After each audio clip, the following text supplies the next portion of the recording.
بسم اللہ الرحمن الرحیم۔ السلام علیکم۔ اردو مضمون میں آج ہم سبق 10 شیخ سعدی کے اقوال پڑھیں گے۔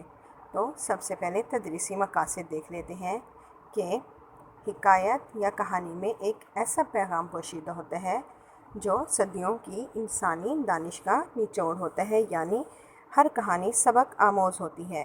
اس سبق کو پڑھنے کے بعد شیخ سعدی کی شخصیت سے بھی آپ متعارف ہو جائیں گے کہ شیخ سعدی کون تھے، اور شیخ سعدی اپنے اقوال و حکایت کی تازگی اور شگفتگی کی وجہ سے آج بھی اتنے ہی مقبول ہیں جتنے وہ اپنے عہد میں تھے۔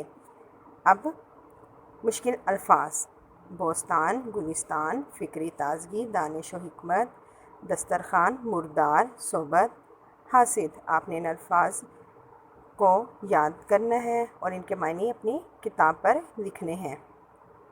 اس کے بعد شیخ سعدی کا تعارف کہ شیخ سعدی کا اصل نام شرف الدین تھا۔ انہیں حکیم مشرق کے لقب سے بھی یاد کیا جاتا ہے اور وہ معلم اخلاق بھی کہلاتے ہیں۔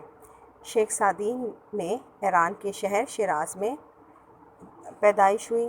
شیخ سعدی نے طویل عمر پائی اور اپنی زندگی کا بیشتر حصہ سیر و سیاحت میں گزارا۔ شیخ سعدی نے شاعری بھی کی اور نثر میں بھی لکھا۔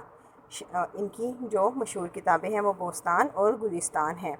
خاص طور پر دانش و حکمت سے بھرپور ان کے کچھ اقوال درج ذیل ہیں۔ دنیا کا مال زندگی کے آرام و سکون کے لیے ہے، نہ کہ زندگی مال جمع کرنے کے لیے۔ اگر تو دنیا کی نعمتوں سے فائدہ اٹھانا چاہتا ہے تو لوگوں پر احسان کر، جیسے اللہ نے تجھ پر احسان فرمایا۔ دو آدمیوں کی کوشش بے فائدہ ہے، ایک وہ جس نے مال کمایا مگر کھایا نہیں، اور دوسرا وہ جس نے علم پڑھا مگر اس پر عمل نہیں کیا۔